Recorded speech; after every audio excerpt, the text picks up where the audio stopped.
ميلاد دويهي. لأول مرة 7 كتب الليلة رح بتشوفوها ورح تكون هدايا مجانية لكم، تتراوح بين الشعر والرواية والتاريخ والفكر الإنساني باللغتين العربية والإنجليزية.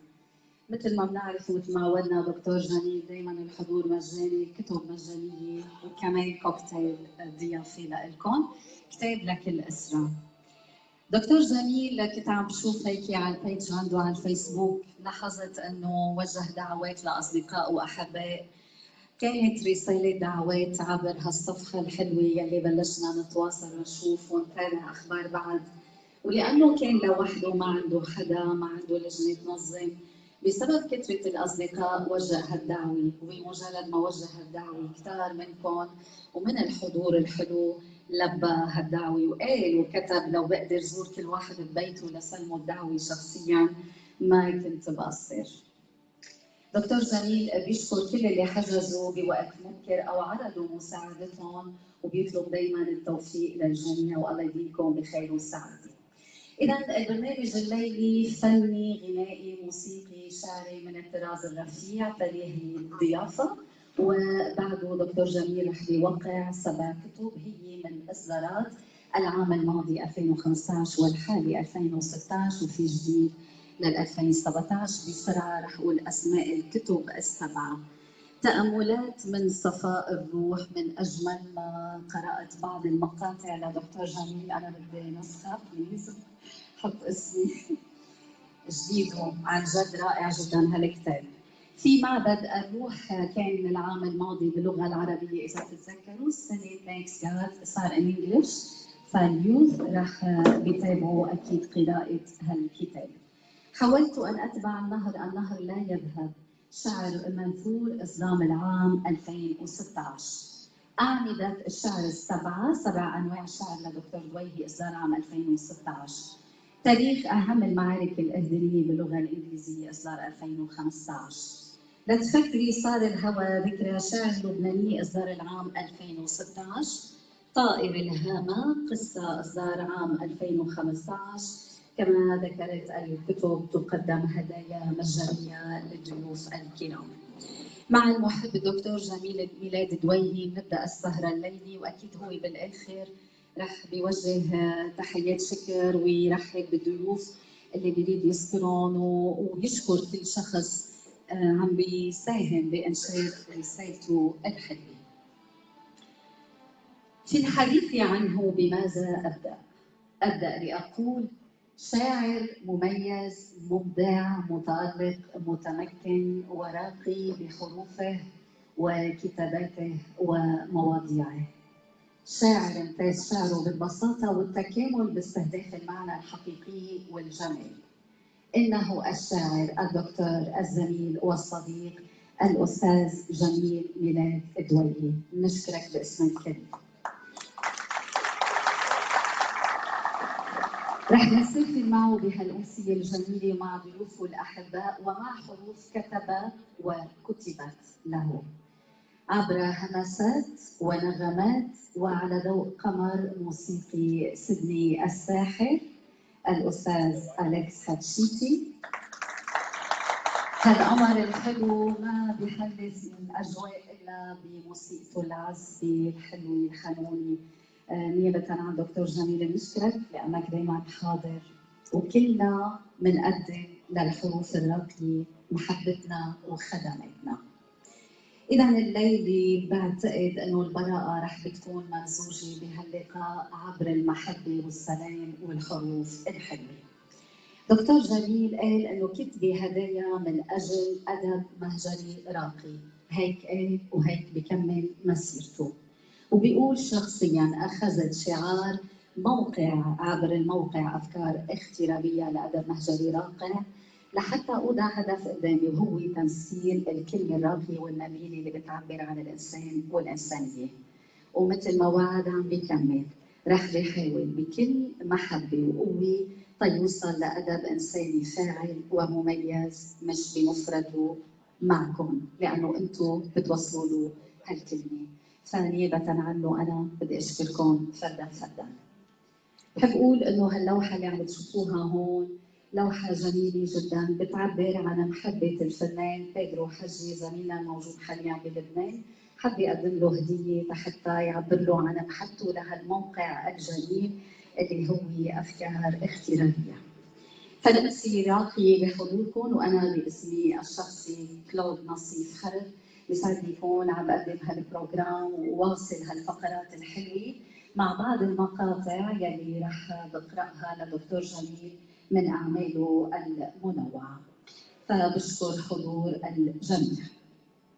قبل ما أبدأ أول ضيفي قدمها بختار أول قصيدة لدكتور جميل. امبارح عم فلفش هيك على أفكار اغترابية تطلع قدامي حروف تحمل عنوان هموم ما بتنزاح. عن جد هموم هالدنيا ما بتنزاح، بس نحن الليلة رح ننزيحها لأنه في عنا حروف منخلي الهموم من خلالها تنزاح. رح أقول بس مقطعين منها.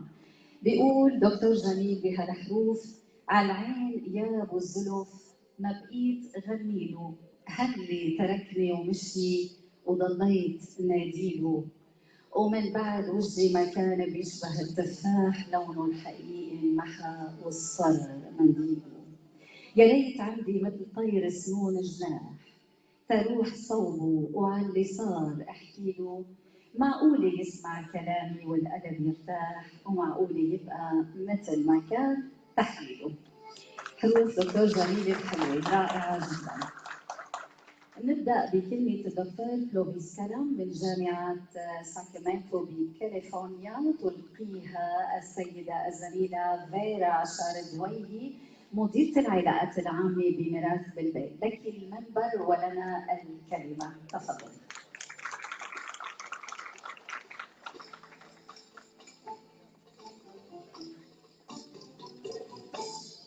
مساء الخير حضرة الحفل الكريم. يشرفني الاشتراك اليوم بالروح من كاليفورنيا في حفل تكريم الدكتور جميل ميلاد الدويهي والإضاءة على عطاءاته الأدبية. كما عرفت أن الشهادة تكون غالبا مجروحة عندما نتكلم عن أديب وصديق في آن واحد، فكيف لنا أن نتخطى هذه المعضلة في هذه الحال؟ في معظم الأحيان البعض يلجأ إلى الإطراء والمديح، والبعض الآخر إلى المغالاة أو الزجلية الرنانة. فمنذ البداية وإخلاصاً للدكتور دويهي لن أكون من هذا الفريق المزيف أو ذاك. إن إنتاج الدكتور دويهي الفكري بالنسبة لي ودون مراوغة هو إنتاج أهدل، جنة الله على الأرض. فالأحاسيس والهمسات الشعرية التي تراودك عندما تقرأ للدكتور جميل هي ذاتها تلك الهمسات التي تراودك في جنة سفر التكوين. الله الشاعر الخلاق يحاكي آدم جبلته وحواء جميلته مع هبوب النسيم، وقلم الدكتور جميل ينهل من جنة أهدل ونبعها مرسكيس. فكأنك عندما تقرأ من جميل تغرف بيديك وتغسل وجنتيك بماء سلسبيل تسرب من أعالي القمم ليستقر في حنايا القلب والفكر في شعر الجميل.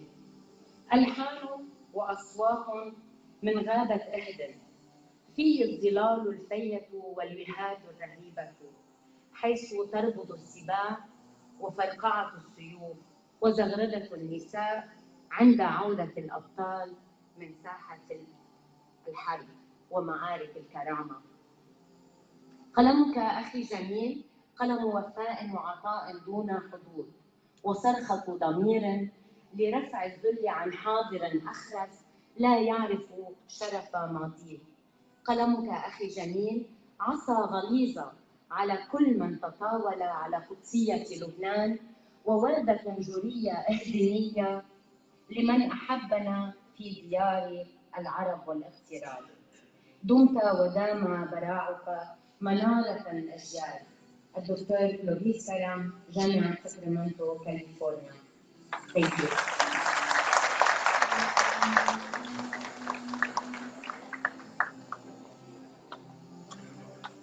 شكرا لفيرا أسأل دويهي لألقي كلمة الدكتور كلوفيس كرم من كاليفورنيا. يعطيك ألف عافية. ثانك يو لحضوركم ومشاركتك.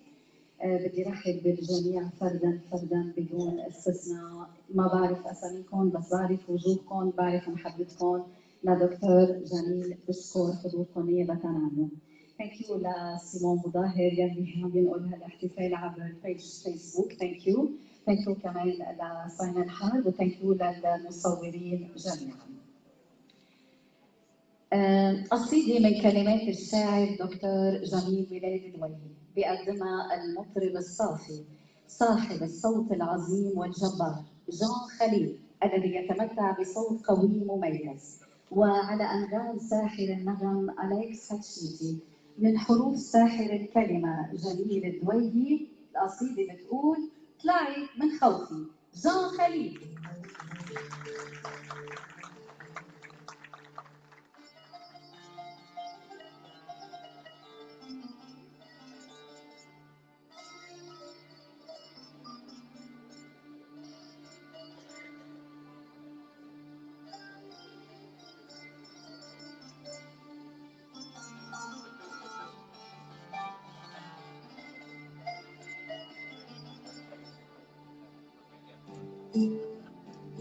يسعد مساكم.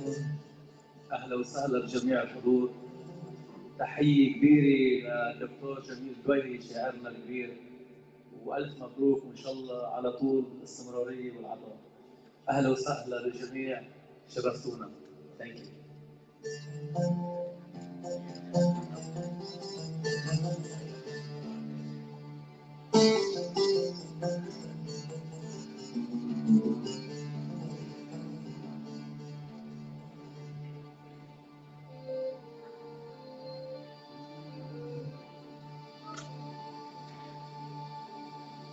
يا ليلي يا ليلي يا ليلي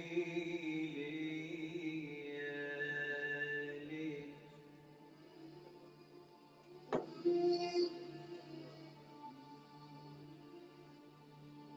ليلي يا ليلي يا عيني يا ليلي يا ليلي.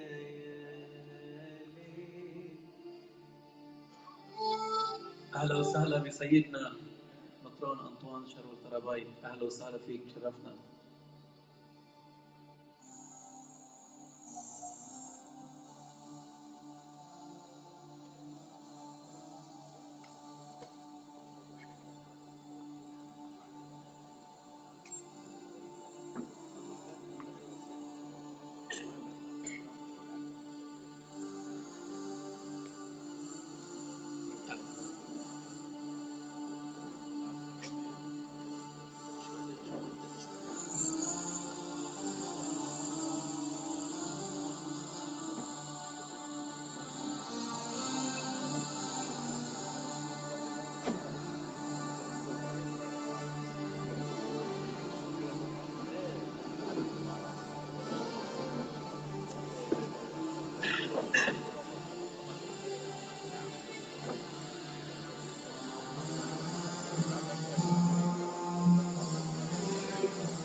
اهلا وسهلا سيدنا، الحمد لله على السلامه، يرجوعك بالسلامه الخير.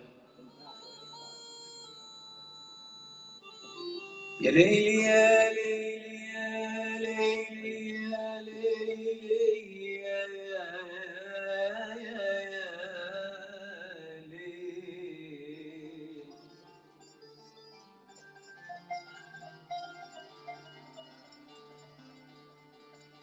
ليلي يا عيني يا ليلي يا ليلي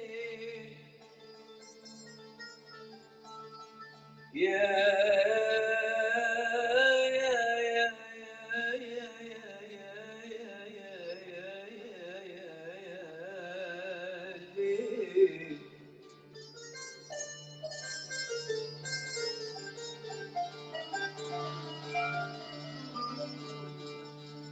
ليلي يا عيني يا ليلي يا ليلي يا ليلي يا ليلي.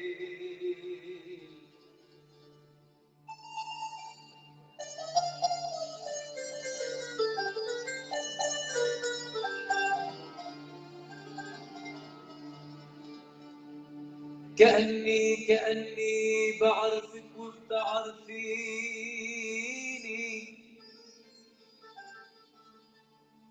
كأني بعرفك وبتعرفيني، قبل ما نوح يطلع عالسفينة.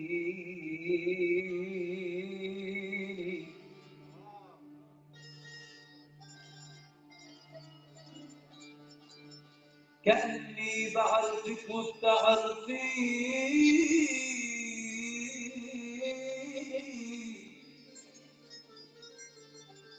وقبل ما نوح يطلع عالسفينة.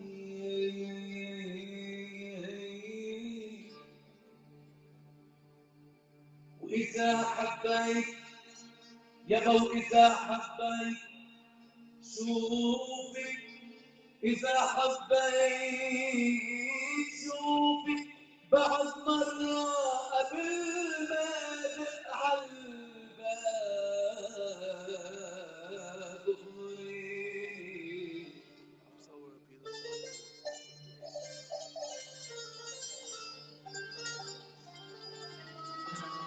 جوشتي بتخليك على الشاور. أنا مش مثل ناسك بالمعرة، أنا مش مثل ناسك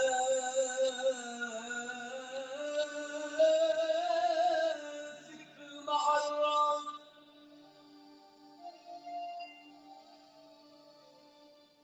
هديل العاصي يشبه حنين، فاطلع عالسما وشوف المجرة، كلام الحب طيري وطيري.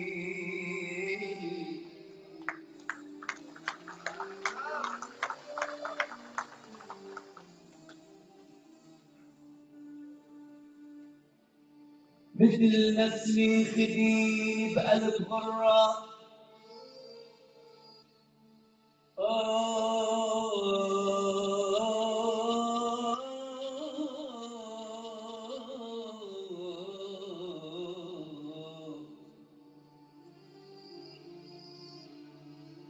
مثل نسمة خدي بقلب غرة، وبرمش عيونك السود اجرحيني. الهوى رح يتبع المسراب برا، الهوى رح يتبع المسراب برا.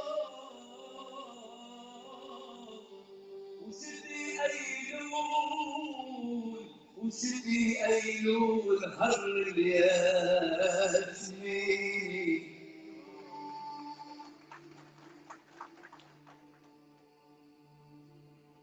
ومثل ما الحور بالغابة يتعرى يا باي، ومثل ما الحور بالغابة يتعرى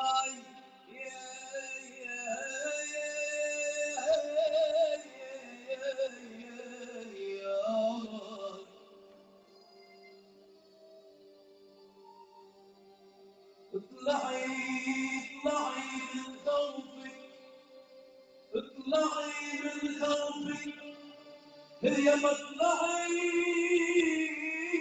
من خوفك، المرمر زماني، اتركيني موت على جسر المدينة. يا باي يا باي يا باي.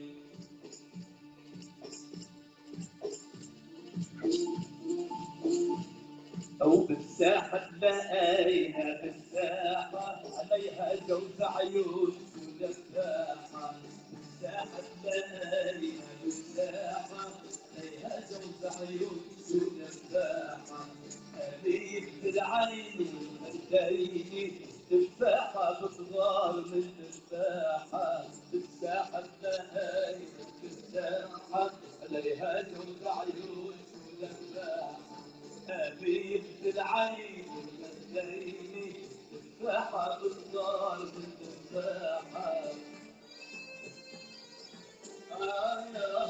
أيوة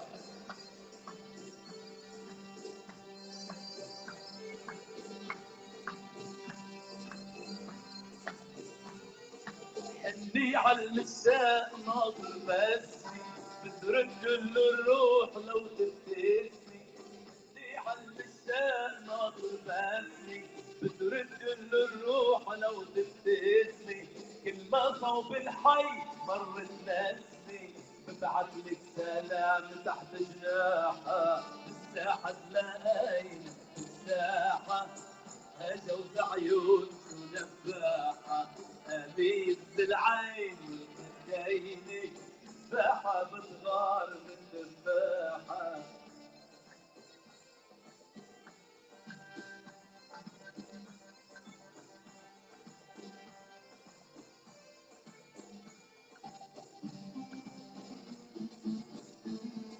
لمون العزال والقرايب لمون الخلان والحبايب لمون العزال والقرايب لمون الخلان والحبايب الدلة يا بنت قلبي دايب قالت ما بهواك بالصراحة بالساحة تلاقي بالساحة فيها جوز عيون ودفا وأمير بالعين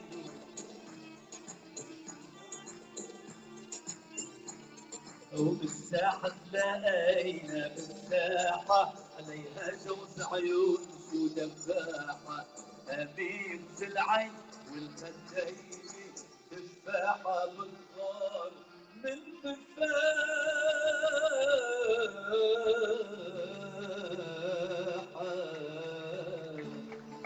Thank you مبروك للدكتور جميل. شكرا.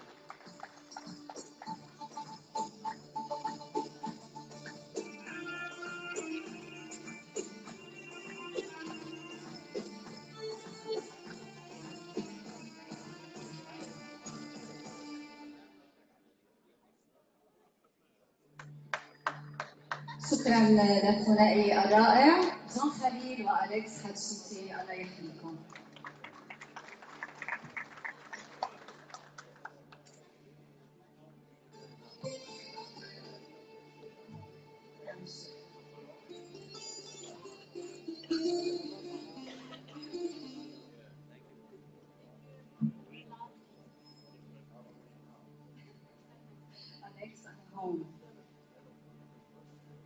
هلا بهالوقت فينا نقول 100% حلت البركه علينا مع حضور سيدة المطران أنطوان شرقي سرباي راعينا المميز بأستراليا.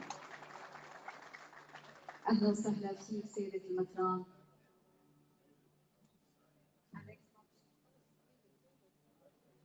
أهلا وسهلا فيك سيدة المطران بدارك ببيتك. نحن اليوم أهل البيت نيابة عن دكتور جميل وعن كل الحضور بتشكر حضورك وبقول لك ويلكم باك والحمد لله على سلامتك.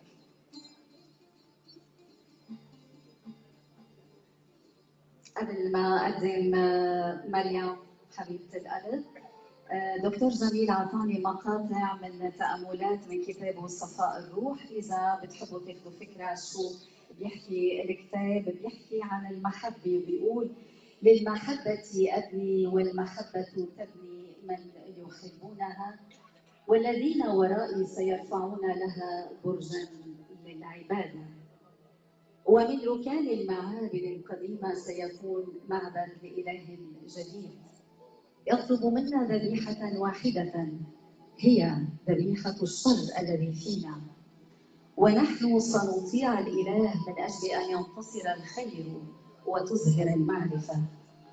الله يعرفنا ويجعل لنا مساكن في قلبه وهو الزمان والمكان والعناوين كلها، وهو يطعمنا من حصاده ويسقينا من ينابيع لا ينضب ماؤها.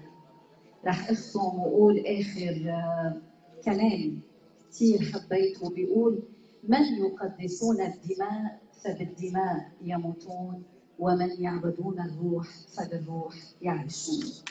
حلول الروح القدس بتحل علينا، وانا متاكده انه روح القدس كان عم يرافقك بكتابك الجديد يلي بتقول من اجمل ما كتبت صفاء الروح. اكيد بعد الاحتفال فيكم تحصلوا على كتاب. ست المتران كنت عم بقول من شوي عن دكتور جميل انه لاول مره بيصير بهيك احتفال 7 كتب جميله وجديده مجانيه لاول مره، اكيد رح تكون هدايا للحضور. كلمه الدكتور عصام الخوراني من بيروت تلقيها الاستاذه السيده مريم رعيدي دويلي زوجة الشاعر جميل صاحبة الذوق الرفيع. تحية لك ملؤها الحب والاحترام، تحية صدق ووفاء ومحبة وسلام، والكلمة إليك. تفضلي. زقفي للست مريم.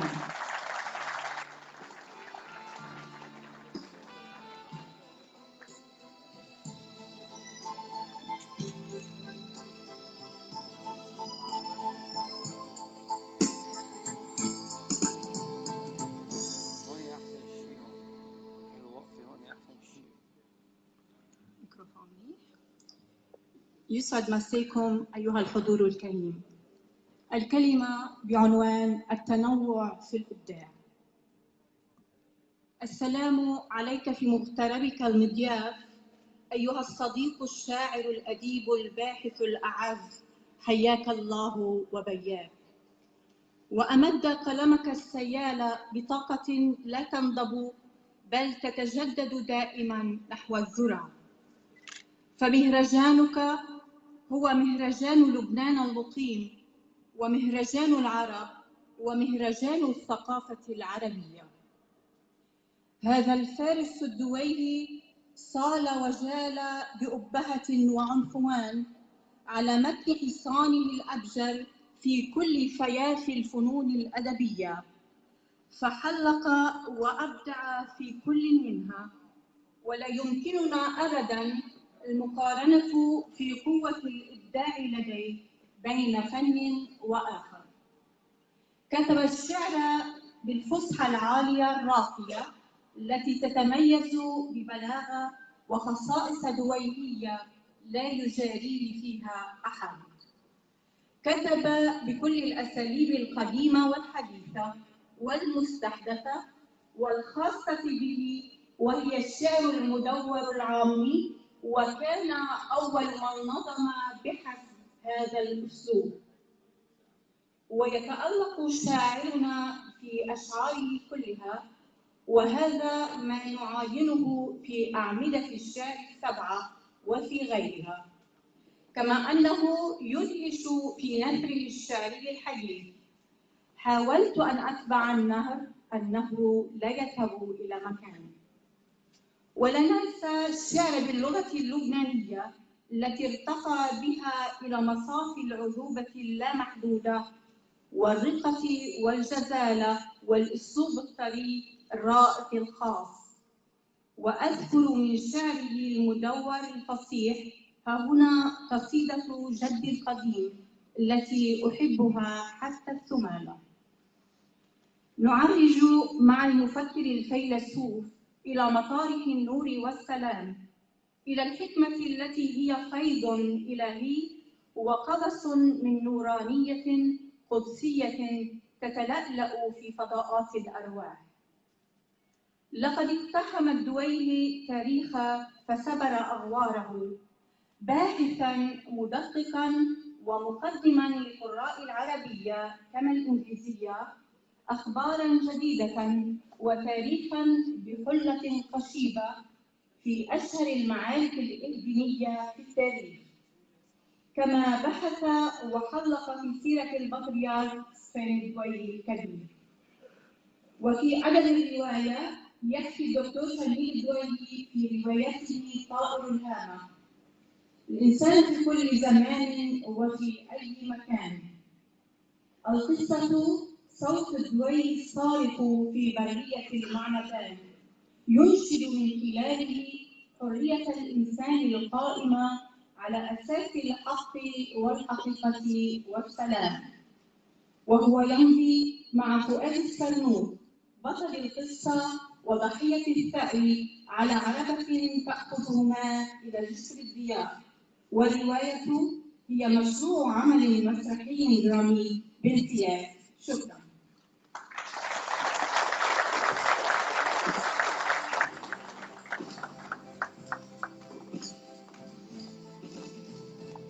هيدا الزوج الصالح.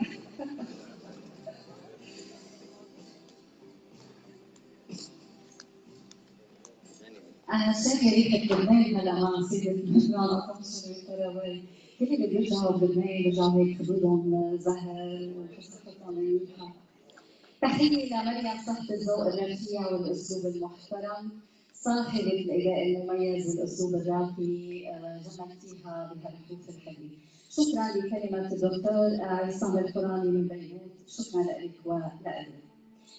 دكتور جميل في العام المقبل 2017 بيقدم 4 كتب جديدة من الأدب الراقي، هي أشجار الملح، معاناتي مع الأدب في أستراليا، ديوان الشعر بالعامية والفصحى، الحفلة والولد ممكن، مجموعة قصص قصيرة ورواية يكشف عن عنوانها بوقت الكتب ال4 اللي ضمن مشروع أفكار اختلافية. بنشوف الاسم هون، فيكم تشوفوا الموقع يلي فيه اخبار الجاريه، دائما بنشوف نشاطات سيدة المطران، فيه الاخبار الثقافيه، الشعراء والكتاب، مجموعه اطلسيس رائعه في معبد الروح، قصيده وقلت احبك، القصص الكثيره وجميع الكتب الليله ال7 راح بتشوفوها اكيد بهالمنبر الجميل افكار اختلافيه. نبقى الآن مع قصيدة للشاعر الدكتور مروان كساب بصوت المميز الخالد والممتلئ فرح وبإيدائه العظيم. دكتور مروان تفضل.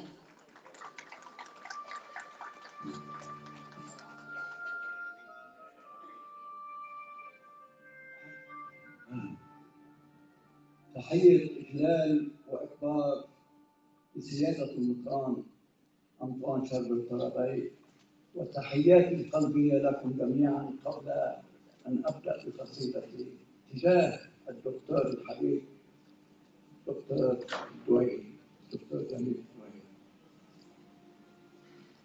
فوق فوق فوق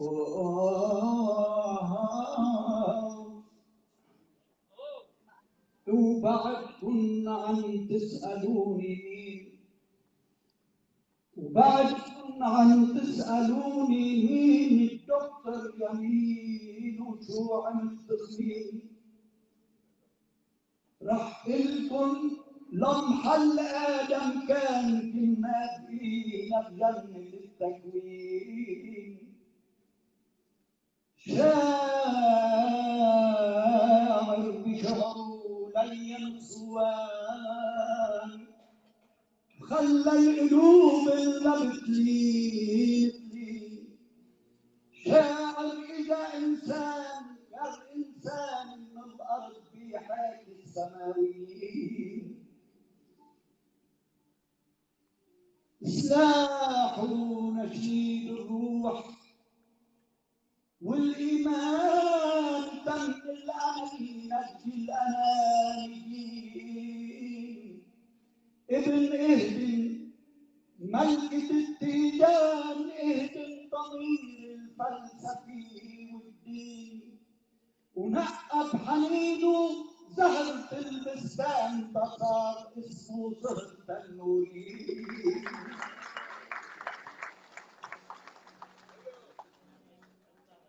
انعتز بالصهر الرفيع الشامل، وصرنا قلعة مجد مسنودين، ابن الدويهي والذهب رنان، نجينا 7 عيار الدرايزين، اطلعت شعروا ثورة البركان بوجه اللي أكلوا حقوق الإنسان. ووقت اللي بيلزم فارس الميدان ومن نبرته بيرشف التنين. وبعدكن عم تسألوا مروان مين الدويه وشو إلو تسمين، رح قلتن يا ناس يا إخوان هيدا رسالة جملة عناوين، هيدا اللي بشعره رقص الأوثان، هيدا اللي بشعره زين الحلوين، هيدا ما خلى لون بالألوان، تلمعوا زادوا حلاوة الوين، حتى عند ما تغير العدان وتشرين ضلوا حتى بالنسرين، دكتورنا بشعر النبي الريان خلى الورود يفتحوا التشرين. اوعى منبروا شفنا ارض لبنان وعجبت وشفنا جبل صنين، لا تفكروا قصة مدح واخبار، عمر الزهر مش عايز الغطار، دكتور واللي بيطالع كتابه بيقشع حروفه زمامه وازهار، ومن فلسفاته ونور آدابه العزم انجلى والليل صار نهار، ونحن سفينة شعر بعبابه وهو البحر والريح والبحار.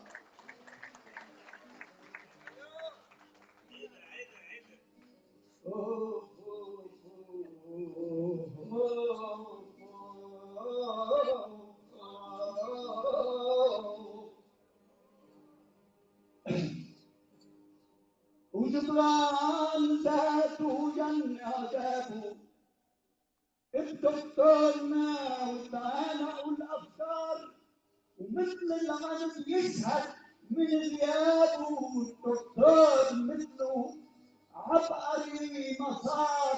عفوا بطرك شعر، بطرك شعر، بطرك على راسي،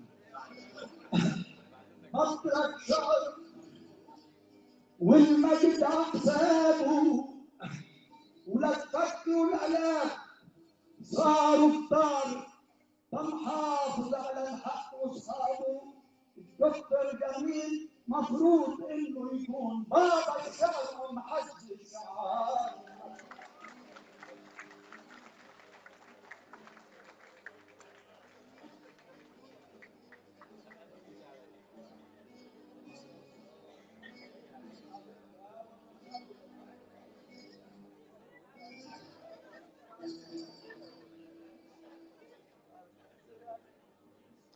يلا اطلعوا هون.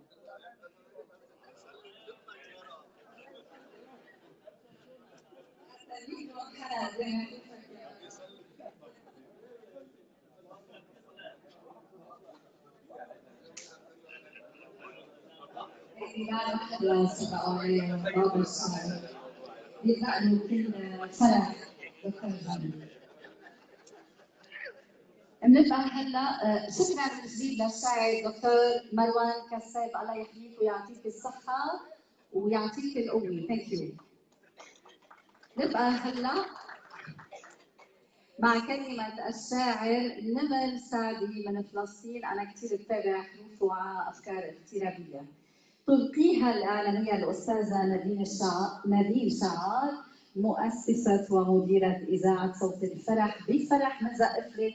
أهلا وسهلا فيكي كلنا.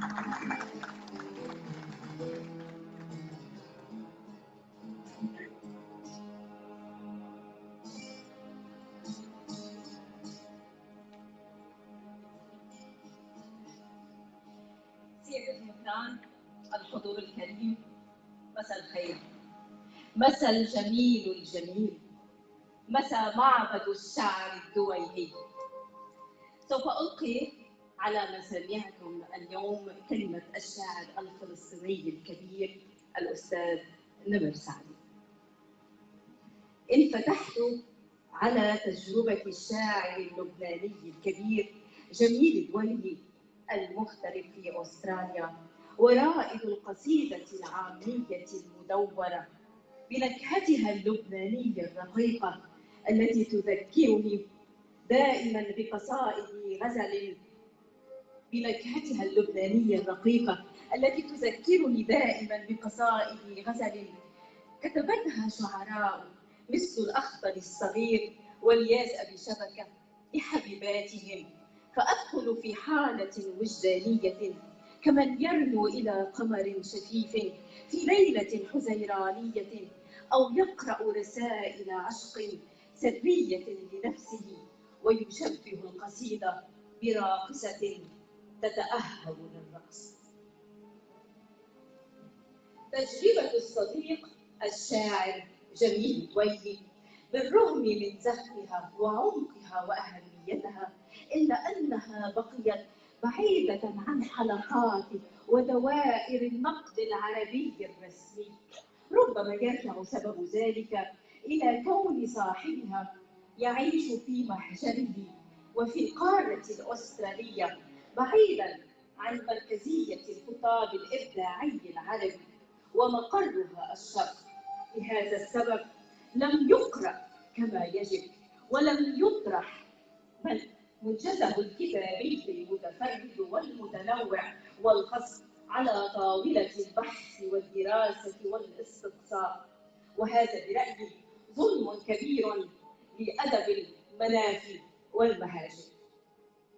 في قصيدة الدكتور الشاعر جميل الدويلي تجد كل عناصر الطبيعة اللبنانية الناعمة ومعاني حب الحياة والمرأة والجمال، بدءا من عطر التفاح وخصر الحبيبة وفستان الأرجوان والحب الأكبر من البحر وكحل عينيها الشبيه بخيل العرب ومرجوحة عصافير بالحور العتيق وغيرها من المؤلفات والموتيفات الشعرية التي يجيد الشاعر توظيفها واستعمالها بكل مهارة وحق شعري وفني، كما في هذه المقطوعة التي تفيض عذوبة ورقة وانسيابية.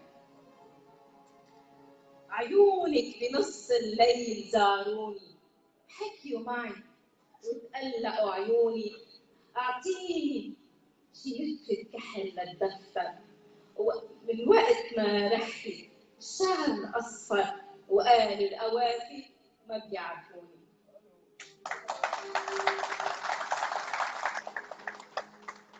هذا شاعر يسير على نهج سعيد عقل في كتابة القصيدتين العامية والفصحى بسحر نازف وعاطفة رقراقة تغرف من ماضي الأيام وهجها السوريالية وطاقتها المبدعة المفتوحة على التجليات والأناشيد المؤرخة.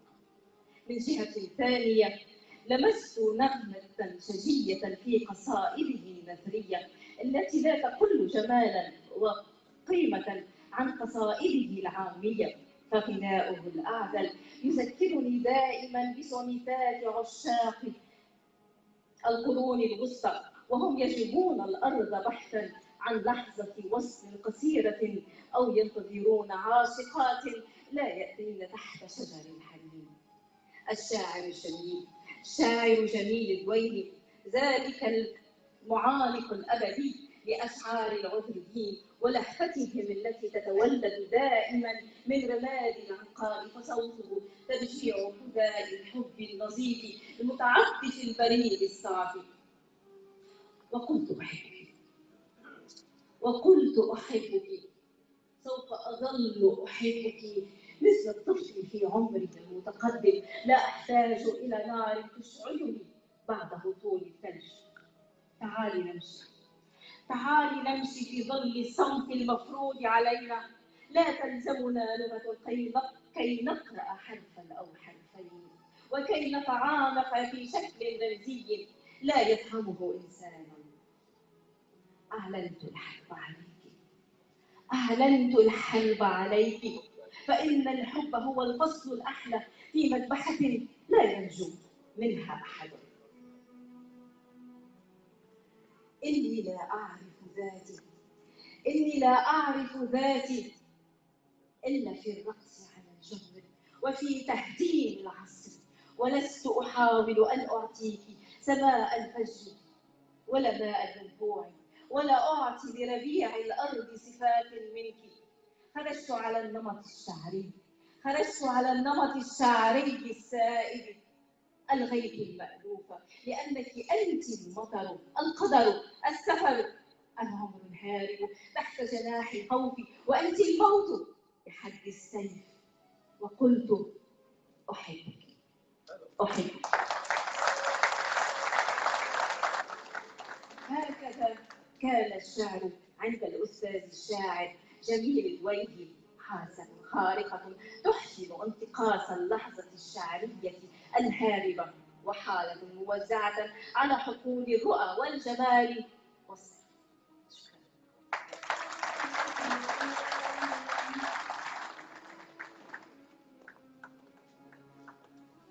يعني كلمة الشاعر نمر سعدي من فلسطين جملتها بإيداء رائع زميلتنا نادين شعار من إذاعة صوت الفرح المديرة والمؤسسة. شكرا لك. مقطع من معبد الروح لدكتور جميل الدويهي بيقول بحروفه الرائعة عن السلام: عندما تفهمون السلام تفهمون لغة الأطيار وأسرار الغابات والجبال، وتصيرون شعراء من غير أن تعرفوا. السلام الذي تعطونه للناس هو العبير الذي يغمركم ويشعركم بالغبطة، وهو السفينة التي تنقذكم في غمرة الموج وهدير الأعاصير، وتصلكم إلى المدينة التي ستبنون فيها بيوتكم وتربون أولادكم فيكبرون ويكثرون في الأرض. إن الذين يعرفون الضغين فهم الجهلة الذين لا يقرؤون ولا يكتبون، أما الذين يعرفون الحب فهم الفلاسفة الذين اكتشفوا طبيعة الله وأين يوجد، فكلامهم صلاة وقلوبهم معابد. رائع، من أروع ما كتب الدكتور في معبد الروح. نبقى الآن مع قصيدة للشاعر الدكتور جميل ميلاد الدويهي يقدمها المطرب المحبوب ابن فنورين توني يونس عن رام الأستاذ أليكس حتشيتي، والقصيدة بالعامية بتقول: تطير فيكي فوق غيمة عطر ومنعود نرجع عن فرحنا. تعالوا نطير مع توني يونس وأليكس حتشيتي وحروف دكتور جميل ميلاد الدويهي.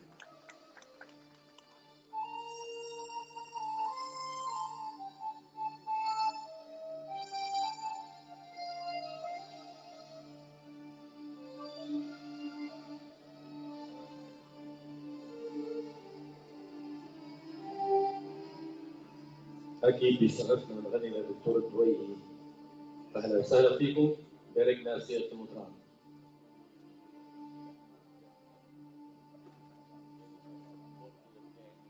ما بتعرفي قديش مستقلك،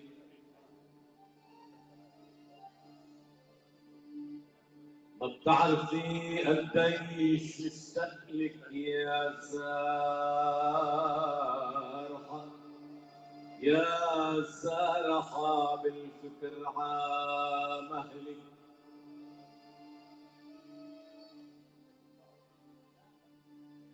ما بتعرفي قديش مستقلك يا سارحة بالفكر عامهلك.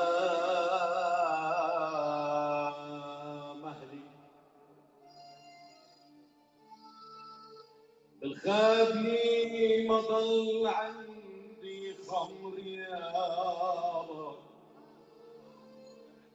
من هيك عم اسكب لحالي زمر. الخافي ما ضل عندي خمر يا ليل، من هيك عم اسكب لحالي جمر وبقول يمكن ترجع لعقلك، وبقول يمكن ترجع لعقلك. دم ترم ترم يا لا لا دم.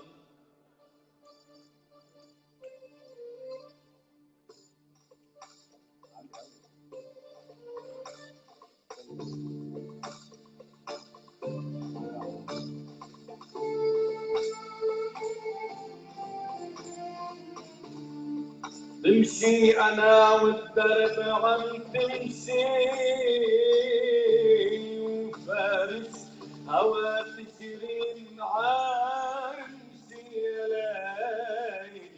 تمشي انا والدرب عم تمشي، وفارس هوا تشرين عارمشي.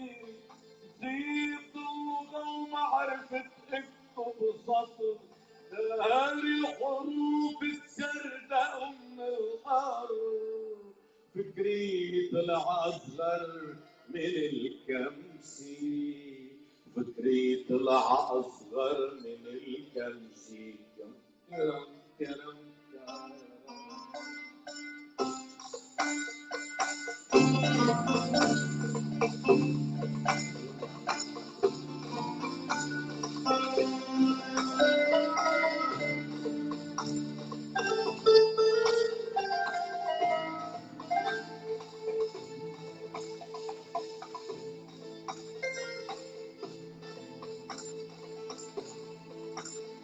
فصل الشتي عم شعل وقطفي، وبحكي انا والليل والصدفي يا ليل. فصل الشتي عم شعل وقطفي، وبحكي انا والليل والصدفي. رح يكسر الشباك صوت البحر، ولما نزل على الارض نور الفجر. رح يكسر الشباك صوت البحر، ولما نزل على الارض صوت الفجر. ومسكوع بيتي ما قعدت فيه، مسكوع بيتي ما قعدت فيه. يا ريت.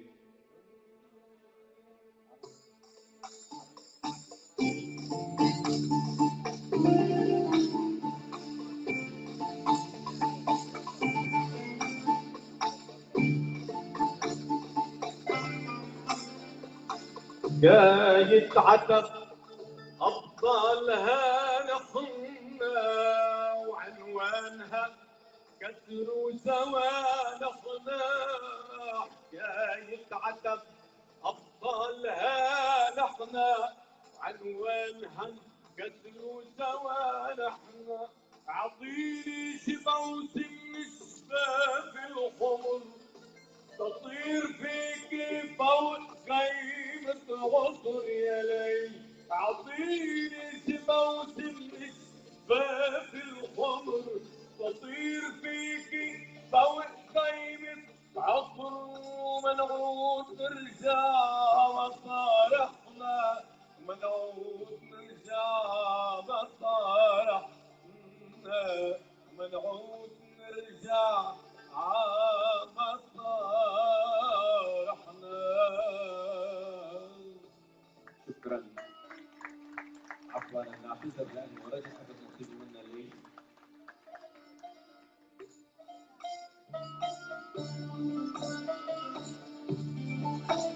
شكرا للشاعر توني يونس سالينتا. نحن ما كنت مرشح على الانتخابات. نبقى هلا مع كلمة الدكتور عزت الصباغ من باريس، تلقيها الإعلامية الأستاذة الزميلة إلهام حافظ من إذاعة QNE. أهلا وسهلا بإلهام، تفضلي.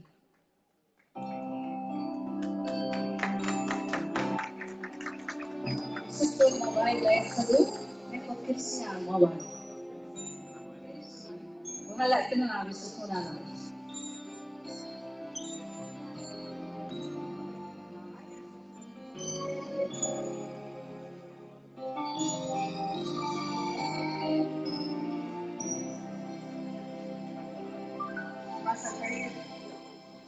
يعني ما بعرف شيء بيرجف، ما بعرف ليش. اولا مبروك للدكتور جميل الدويهي. تعودت قبل ما بلش باي شيء مش صلاه، ولكن تعودت دائما مثل كل انسان اتكل على ربي بيقول بسم الله الرحمن الرحيم وبسم الاب والابن والروح القدس اللي جمعتنا كلنا تحت سقف واحد وقلب واحد.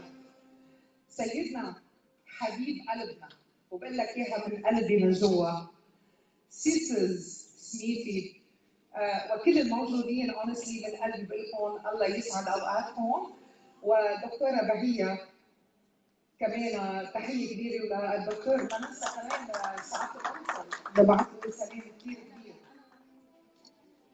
ما تواخذوني اكيد كلكم اخوتي بالانسانيه، وبشكر الدكتور جميل اللي صراحه اعطاني وهالقد الناس بتحبها. شو بدي اقول لك؟ ببتدي اعتقد ان كتاب في معبد الروح للدكتور جميل الدويهي قد اعتملت معانيه بوجدانه منذ معاناته الأولى لكل ما يدور من حوله على مراحل، وهكذا نبضت الإيقاعات القوية داخل نفس أديبنا الشاعر، وتكونت أساسات البناء بيديه ليرتفع بناء كتابه في معبد الروح عالياً. يمتلك الدويهي حساً منهفاً وقياساً دقيقاً للإمعان عندما يشخص في مهمة كل من القلب والعقل. فالأول يدق شعور صاحبه بسلبه وإيجابه، والثاني هو العقل يتلقفها ليتحكم في بناء الفكرة بنسبية تتماشى ودرجات الوعي كما وظروف صاحب هذا العقل والقلب. ها نحن حيال الحركة لتنفيذ ما أبان عنه قلب الإنسان من شعور، والفكرة التي رسمها عقله على خارطته ليصار إلى شق مسار حياتي جديد يحث الإنسان عليه خطواته لتحسين الواقع والإعلاء من شأنه بالأخلاق. عنوان في غاية النجاح تحمل طياته مجازا الإشارة إلى عذابات الشاهدين لأن ينفروا عباب اليمن إلى الأمريكيتين طائشين من نيل الظلم والبطش العثماني. أولم يمارس هؤلاء المعذبون على الأرض سعيهم الحثيث لترك أوطانهم، ولم تحيطون بعضهم إلا ظروفهم الصعبة وإمكاناتهم، فلا متى يتصمد أمام مضايقات لا تحكم لا. وكان يردد الدكتور جميل الدويهي بمؤلفه إن الإنسان مزيج من العقل والروح يرتفعان إلى فوق ولا يتوقفان عند حدود مرسومة. الدكتور جميل الدويهي في معبد الروح جبران لبناني جديد يعود، فتألقت به صومعة جبران وقد بنى أمامها شركة يعني تكفيه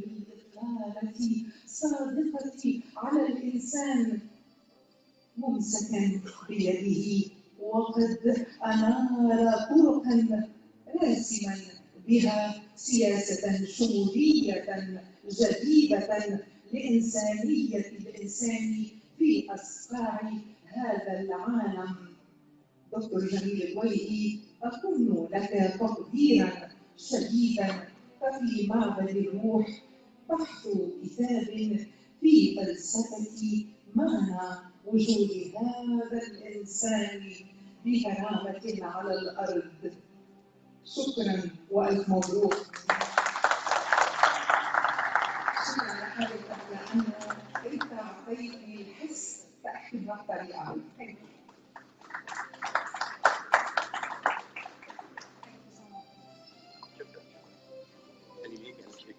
لباقة باريس كانت بألكسندريا بانتظار أستاذ جوزيف علي تكون ردي. رح أقرأ مقطع صغير عن الحرية كتبه دكتور جميل في معبد الروح، وبهالحروف بحس جبران الدويهي عم يكتب: إذا لم تعرفوا الحرية فأنتم جاهلون من قبائل الثلج والخمول، وإذا لم تقدسوا الحرية وتتقدسوا بها فإن معابدكم من رماد وأحلامكم من تراب. الحرية هي العشق السماوي الذي غمركم وجعلكم تنطقون بالعجائب، فتحيون الموتى وتبرئون المخلعين. من أروع ما كتب دكتور جميل عن الحرية في معبد الروح ولا أروع. نبقى هلا مع الشاعر الاستاذ جوزيف علي، دائما اصل اماره من المحبه والسلام. زقفي للاستاذ دكتور جوزيف علي.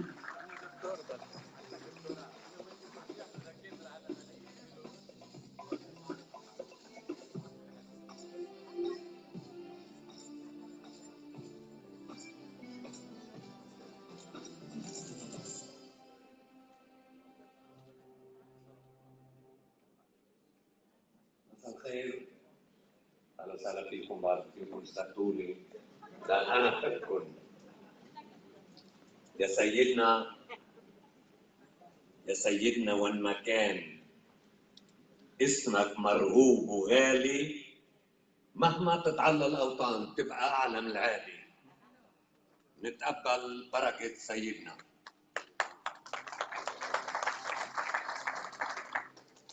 يا سيدة لبنان، يا سيدة لبنان، عم صلي أكيد خلي الدويهي صاحب الرأي السديد، حتى المؤرخ يفتخر بالمعرفة كل ما بيقرأ كتاب لدويهي جديد.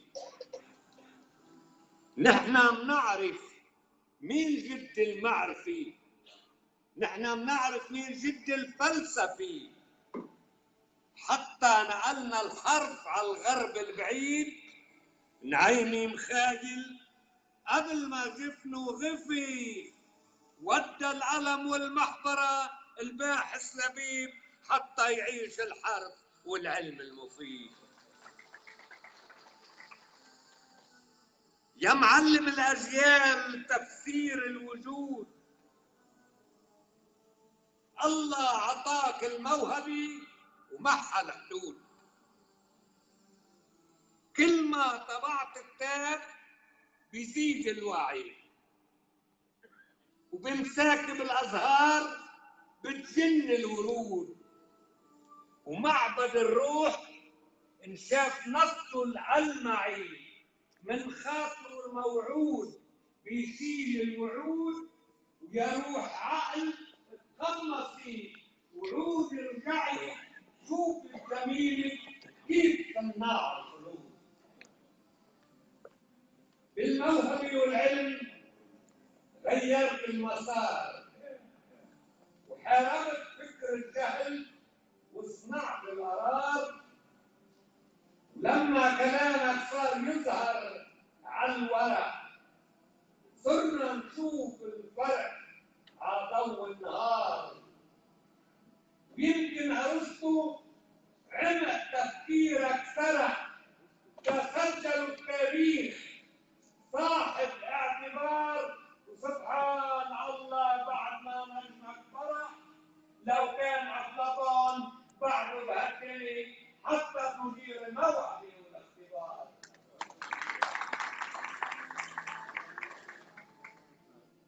ما أروع الكلمة بنواميس العهود، بتخلق من الواجب شرايع موجبة وبتحرك الإحساس وبتطوي عهود عهدودها سكون القمر تحت كوكبي. الشاعر إذا شرعيته بيمضي العهود وبياخذ جناح العقود الخصبي ينظم من الابداع والروعه عقود رؤيه سماويه ومعاني مطوبه. ولما الجمال يشعشع بجمر الخدود تتأوه الرعشه نوايا مسرسبه.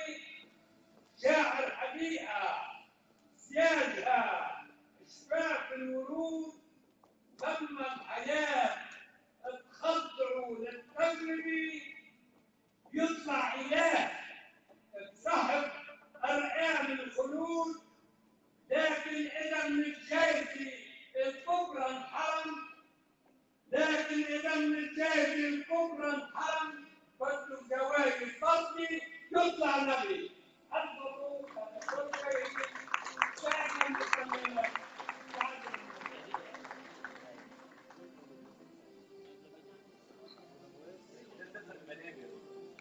الذين كان حقيقي شاعرنا إمارة من المحبة والسلام. Thank you very very much.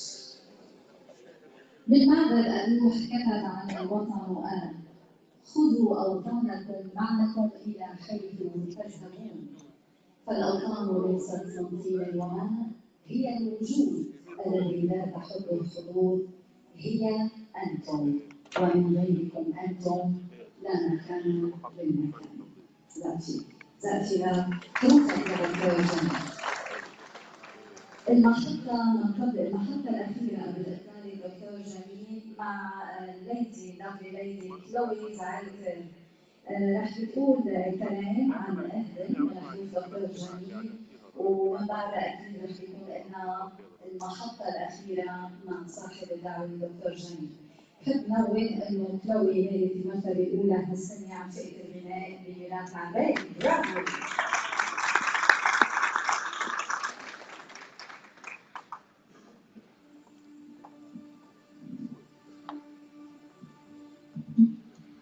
مساء الخير.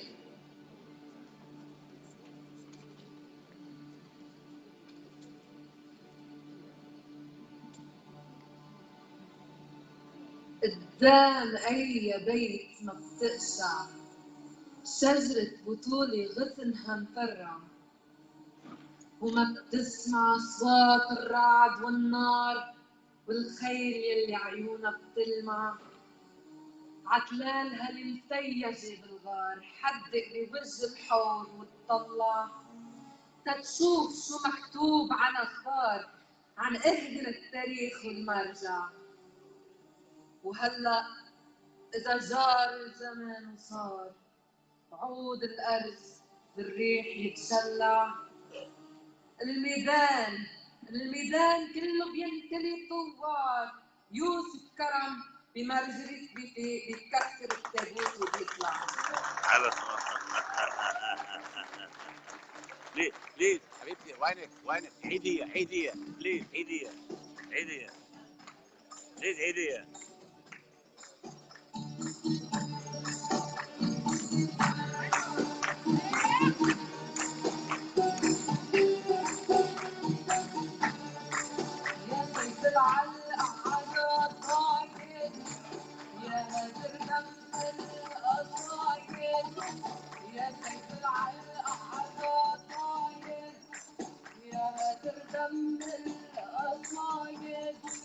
ويلي يتحدى ويلي ناوي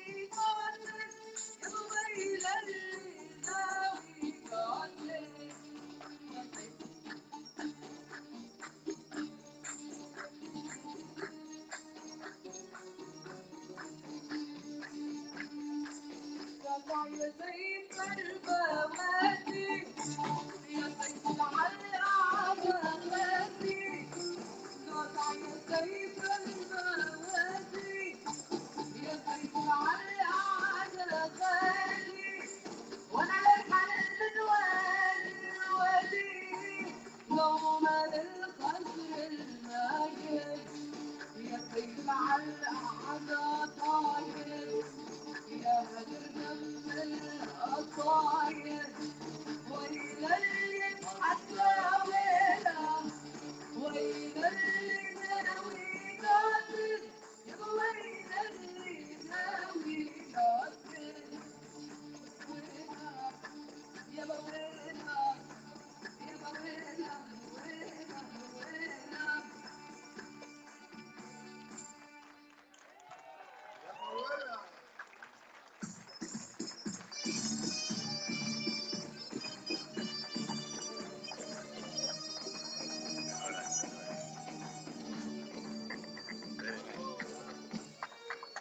برافو كلوي. ميراث عباد اجى هالبروجرام وهالمشروع لحتى يجيب اليوم يتعلم اللغه العربيه. very very nice. برافو الله يخليكم. رح نختم هلا بمفاجاه، وهالمفاجاه تحكي عن هالصوره. مين بتقولوا هالصوره؟ هيدا دكتور جميل لما كان عمره سنه ونص، من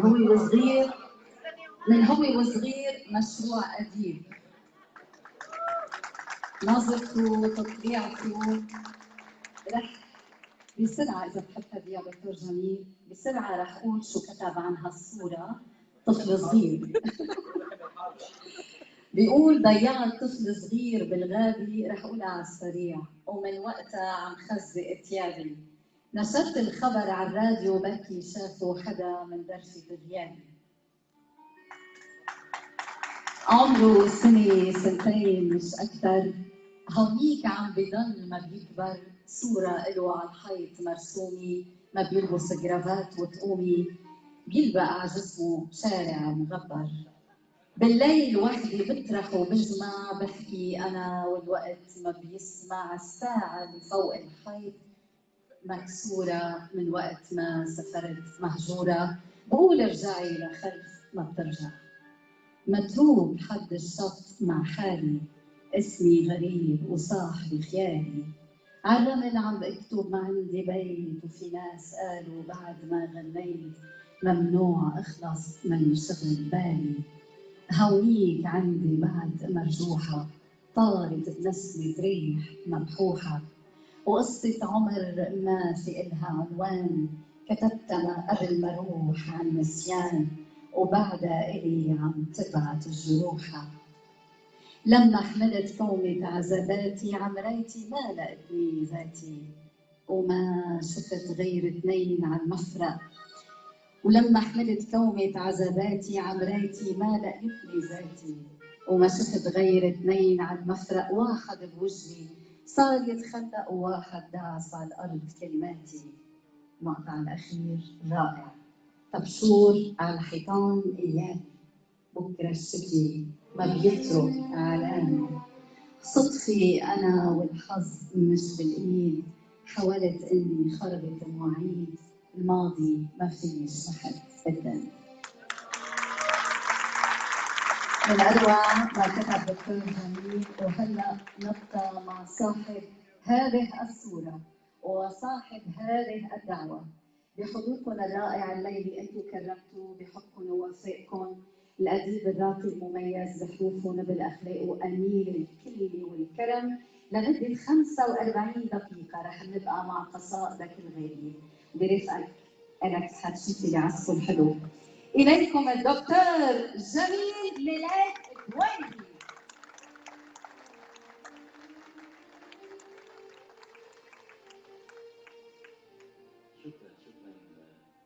صديقنا الغالي والعزيز على قلبي وسيدة الكلمة الراقية ورسولة المحبة أستاذي كلود نصيب حرب. أهلا وسهلا فيكم يا أصدقائي ويا أهلي وأحبة جميل الدويلي، يا شاهدين على العصر بكلمة حق وعدالة وإنصاف، يلي بتعرفوا الحقيقة والحقيقة بتحررني بفضلكم. سيدنا نورتني وشرفتني وكبرتني، وأنا ما كنت أمير إلا بحضورك، هلأ صرت أمير. شكرا هيك على وسهلا فيكم كل الأحبة الغاليين على قلبي. لو أخذت كل قواميس العالم وجمعت فيها من كلام ما بقدر إني أقول إلا كلمة واحدة: المحبة. المحبة اللي قلت عنها أنها تشتعل في حطب قلوبكم فتحوله إلى نار أبدية. من هالمحبة للخالق للوطن لإلكم بتضوي الكلمة كمنارة على جبل، وما بيوضع فجر تحت مكيال، ولو كل سلطات العالم حاولت أن تطفي النور. أنتم بتشوفوا محبتنا، بتشوفوا تواضعنا وإيماننا، وبتقولوا الحقيقة، وأنا بكبر بحقيقتكم. الله هو الشاعر، أنا ما بعطيكم شيء من عندي. بهذا الاعتراف بفضل الخالق علينا جميعا تبلش. إذا كان البعض منكم بيعرضوا علي المساعدة بجميع الوسائل، عندي لكم طلب واحد: أن تساعدوني على رد القليل من الجميل لخالقي، فهو اللي أعطاني من عنده من كبره، وأنا أصغر من إني رد الجميل لإله.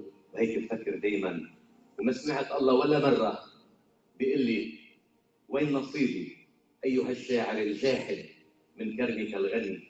7 أنواع شعر أعطيتك: رواية، قصص قصيرة، كتابين من كتب الفكر، كتابين من كتب التاريخ، دراسات أكاديمية، افتتاحيات ونقد. أنت ما بتعطيني بالمقابل. ما بيقول أبدا الله ذلك، لأنه هو الكريم الذي يغدق من غير حساب، وعطاء الحب والعظمة والخلود.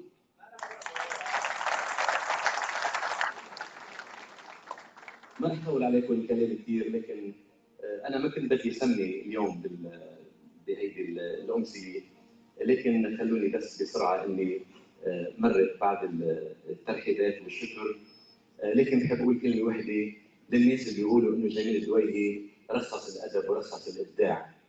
إذا قريتوا أنتم في معبد الروح وبتقولوا هي يعني في خطأ كبير. نحن غلينا الإبداع وجعلناه يبدو صعبا على كثير من الناس، ونحن رخصنا المادة تنعلى بالقيم. وضفر كل واحد منكم اللي موجودين عندي هون بيسوى مش مال العالم، أغلى من مال العالم وما في الكواكب بالكنوز. ضفر واحد منكم. بدي ارحب بسيدة المطران مرة ثانية، اهلا وسهلا فيك معنا نورتنا. رحب بالاختين الراهبتين، اهلا وسهلا فيكم. بحب ارحب بكل الاحزاب اللي موجودين معي: الكتائب، القوات اللبنانيه، الوطنيين الاحرار، حركه الاستقلال، تيار المردي، مستقبل، تيار وطني الحر، يسار ديمقراطي، الروابط، الرابطه المارونيه، المجلس الماروني، المجلس اللبناني الاسترالي، الجامعه اللبنانيه الثقافيه في العالم، اهلا وسهلا فيكم معنا. الجمعيات، المؤسسات، الروابط، اعضاء بلديات، في معنا نائبين البلديات استاذ انطوان الدويهي واستاذ خضر، اهلا وسهلا فيكم. ابناء الجاليات بيهموني كثير، ابناء الجاليات العربيه من لبنان، من سوريا، من العراق، فلسطين، مصر، السودان وجميع الدول العربيه، وسائل الاعلام، خصوصا وسائل الاعلام اللي ساعدوني واللي نشروا الاعلانات وروجوا لهالامسيه: جريده المستقبل، جريده النهار، صوت المحبه، الاذاعه العربيه FM، اذاعه صوت الفرح، موقع فرح نيوز، وجميعهم نشروا الاعلانات من غير مقابل. بشكركم من كل قلبي. بشكر كمان الجمعيات اللي ودوا دعوات عبر الهواتف، منهم جمعيه الوطن اللبناني سلطه كرم صغتاويه، اهلا وسهلا فيكم. بشكركم. تيار المردة كمان ودى دعوات، المجلس اللبناني الاسترالي بشكركم ودوا دعوات، رابطه الشباب شكا كمان، منتدى بطرس عنداري ودوا دعوات، بشكركم كثير كثير. جمعيات من كل انحاء الامه العربيه ومن لبنان، من عكار والضميه والمنيه وحمين وطرابلس، صغرتا، بشري، تنورين، دير الاحمر، شكا، كرصارون، البترون، الى بيروت وبنت جبيل والجنوب. جمعيه انماء الشعب العربي، منتدى بطرس عنداري، منتدى الجماعيين العراقيين، التيار الديمقراطي العراقي، بعدهم هني هون شفتوا المحفل فيكم، اهلا وسهلا فيكم. ميراث في البال، اذا نسينا حدا، احياء التراث العربي، المصورين اللي صوروا معي يقدموا نفسهم بدون اي مقابل: خينا عفيف نأفور، لنا جمعيه انماء الشعب العربي الدكتوره بهية ابو حمد، اهلا وسهلا فيكي معنا، زوجة القنصل اللبناني، اهلا وسهلا فيكي معنا. في عندنا كلمه شكر للمصورين عفيف نقفور، طوني مهمالي، كان الي كلثوم معنا كمان قبل شوي، وخينا العزيز الجيتاني، اهلا وسهلا فيك.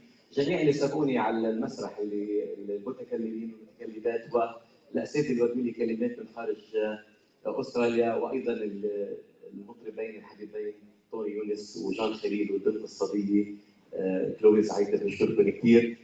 بشكر الدكتور عصام حوراني، كلوبيس كارم، اسد صباغ، الشاعر نور سعدي فلسطين، وصديق الروح الفنان الاستاذ اليكس حكيك، اللي بيقول عني قرات بروحي عن روحك المشعه تجاه الحق المطلق، وفكرك الهائم حول نور الحق المتكلم الذي يترجم ما يستعصي على العامه ان يعبروا.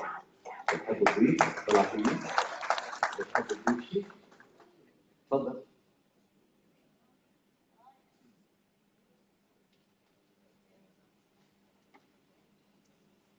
سلام واحترام وهيام لكم جميعا. العرفان بالجميل لنا معه تلك الكلمة المفعمة بالمعاني الروحية، وكأنها ذاكرتنا الراقدة حتى إشعار تذكير يقظتنا لانتعاشنا في معبد روحه وروحنا. وكم من تجليات قد دونها هذا الأخ الرائع في كتب جميلة، لأنها من نوايا جمالية تلك النواة في هذا الجميل ذو النفس الجديدة. بين تأملاته في كتاب صفاء الروح ومحاولته في أن يتبع النهر وتشييده أعمدة الشعر السبع، وكأنها كان في معارك في كتابة أشهر المعارك الأردنية، وتذكيره لها بأن لا تفكري صار الهوى ذكرى، ولقد هام طائرا مع كتابه طائر الهامة، وتروحنا عبادة برائعته معبد الروح. نعم، إنها المؤتمنات عند جميل المحيا ونفسه المعطاءة الأبية، وكأنه يعزز أشواقنا الشعاعية بكنوز تتلألأ من ذلك النور المشترك بنا.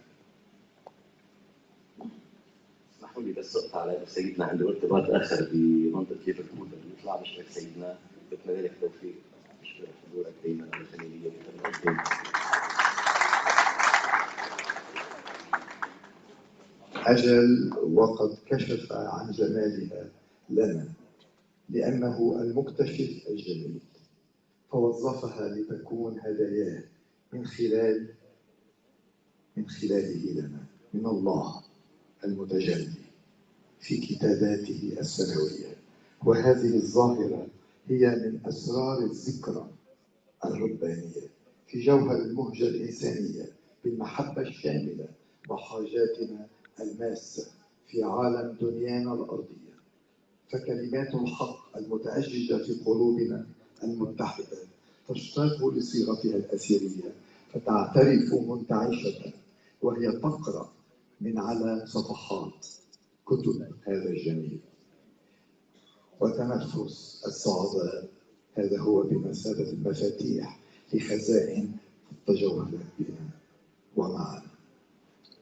وهنا قد يتحرك نمو القارئ المتذكر بأن يسترجع جميل ذاكرته الانتمائية، وهي سر ولادته الإحيائية، فيتكون بما له من محاسن التصرف النفسي متصلا بكنز القناعة الذي يصفه علينا جميلنا الدويلي الموكل بإذن من الله المبدع المبارك للإبداع الكتابي.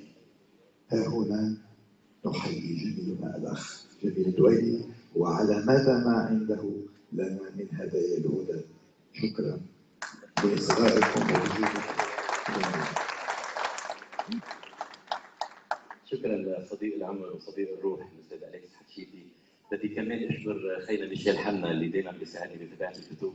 بدي اشكر بيدرو الحجي اللي صمم الاعلامي اللي صمم هاللوحه. بشكر خيي أدم الصوح اللي قدم لي موقع الدار الاضطرابيه للجنن بدون اي مقابل. انا كثير بشكرك وفيك فضلك علي. بشكر تلفزيون سواتي اللي صور معنا الليله. بشكر نبيحه حداره اختنا العزيزه الاستاذه اللي جابت لي معها كيك يمكن او شيء ما بعرف قلبي. بشكر كثير. بشكر اختنا وعرفتي حبيبه قلبي اختنا لبيبي الحلبي فنيانوس الحلبي اللي كمان جابت لي معها غرض. بشكر ميمو نصار وجميل الفخري كمان صديقتين عزيزتين كمان حلوا لي معهم غرض انهم جايين بشكرهم كثير. انتم كلكم حملتوا لي المحبه وحملتوا لي اجمل ما شيء بقدر املكه بحياتي هو حضوركم معي دائما. قبل ما افوت على الصاله طلبوا مني بعض الاحباب انه بدنا محمد العمري. انا رح خليه يطلع محمد العمري بس بعد ما اقول كم قصيده معلش بتوين لانه ناطرين الشعر معلش. طيب. اول قصيده من الشعر العمودي الفصيح. قبل ما اني بلش فيها بدي اعتذر من كل جمعيه او كل مؤسسه اذا ما انتبهت او ما قدرت عدد كبير وما قدرت يعني احصي الجميع. في ناس ما حجزوا عندي وما قالوا لي يعني ما انتبهت يمكن انه الاسماء. اذا في شيء عندكم بس يطلع اسم محمد العمري ذكروني برجع كمان مره ثانيه برحب من جديد. العطر من اقلام حبري. اين الجريمه يا يدي لو اكتب؟ اين الجريمه يا يدي لو اكتب؟ واذا وراء البحر ضاع المركب. واذا اكتشفت وقلت هذا موعدي وقصيده منها ادور واطرب. انتم معي انتم معي لا شيء بعد يهمني. فالحب انتم والجمال الطيب. لما التقينا صار عمري ورده ضاق المدى فيها وضاق الملعب. سدوا الطريق علي من لي غيركم. وطن اعود اليه لما اتعب. لا تتركوني في الشتاء لا تتركوني في الشتاء فانني وحدي تحاصرني الرياح واصلب. عندي جروح من زمان ولادتي ووظيفتي اني الجروح اقطب. عندي جروح من زمان ولادتي ووظيفتي اني الجروح اقطب. قسموا ثيابي في المساء وعربدوا وتوهموا ان الضياء يعلب. وتوعدوني بالحريق لانني كالحور لا الوي ولا اتقلب. لكن صوتي في ركام ضميرهم ما زال يصرخ والقصائد تغضب. لن ياخذوا مجدي لاني عاشق والعطر من اقلام حبري موكب. واذا افتقرت فلي كنوز براءتي وسوى البراءة ثروة لا اطلب. وحبيبتي عندي بلادي كلها نار تحاصرني فاين المهرب. عصفورة شربت مياه قصائدي والفجر يقفل بابه لو تذهب. عندي سؤال واحد أتحبني؟ فهي الأميرة وهي عمري الأعذب. ولأنها كتبت حروفي كلها سيظل من شعري يضيء الكوكب.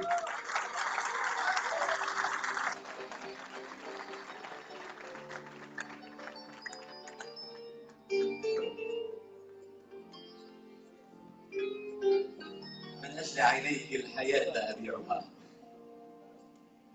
كمان من التقليد الفصيح الأديب. كم لي عذاب فيك يا خلخال. خلخال. كم لي عذاب فيك يا خلخال. ذهب ونحن رداؤنا الأسمال. جفلانة تمشي كعسف ربابة وبنظرة من عينها تغتال. قالت أنا بنت الأمير فأنت من؟ قالت أنا بنت الأمير فأنت من؟ فأجبتها متشرد رحال. عندي من الأحزان موج هادر وينوء تحت مصائب العتال. منذ الولادة ما لدي هوية فأنا مصير غامض وسؤال. لكنني في الحب عندي ثروة ولدي من شعر الهوى أحمال أعطيك في قلب الصغير مدينة، ولك المدى وكواكب وجبال. ماذا أحب؟ ماذا أحب؟ أحب أن تتدللي ويشاغب الخصر الذي يختال، وأحب في الشفتين أن تتمردا، إن التمرد في الشفاه جمال.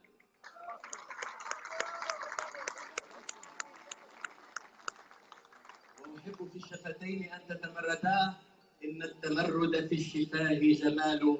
وأريد أن تتنازلي وتغازلي حتى يصير بأضلعي زلزال، أن تضحكي، أن تشربي كأسا معي، فالوقت يسبقنا ونحن ظلال. ماذا يصير إذا النجوم تساقطت من برجها وتحطمت أغلال من أجل عينيك الحياة أبيعها؟ فأنا بدونك صدفة وزوال، في دفتر المجهول أكتب قصتي، والريح تضربني كما التمثال. قالوا عن الحب الجميل خطيئة، فحياة كل العاشقين ضلال. أنا لا أصدق أن قلبي آلة مكسورة ومشاعري أطلال، فإذا رحلت أعيش بين هزائمي، فعلى جبيني طعنة ورمال. وإذا يغيب الحب يوما واحدا تبكي السماء ويعرج الموال.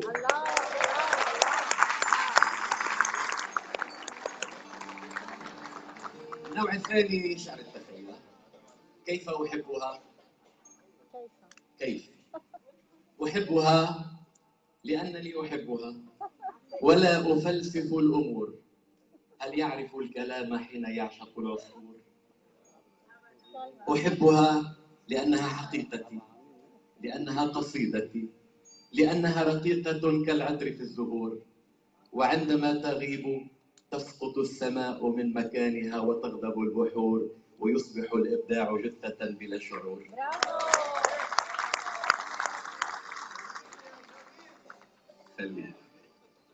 تعيش في الضلوع مثل نخلة عميقة الجذور، ولو غضبت مرة وقلت لا أحبها، فالصبح لا يطل من شباكه والأرض لا تدور.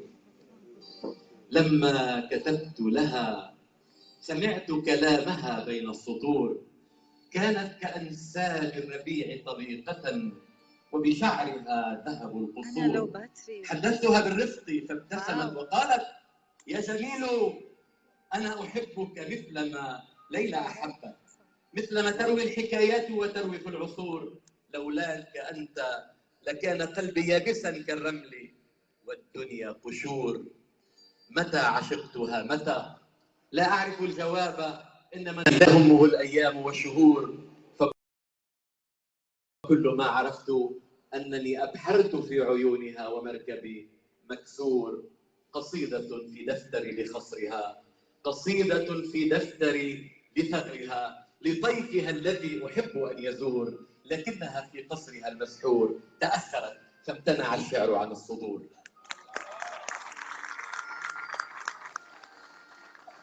عمي بحب الأنا اللي أنت فيها، بحب الأنا اللي أنت فيها، ولولا ما أنت بالأنا من كتاب عمري بمحيها.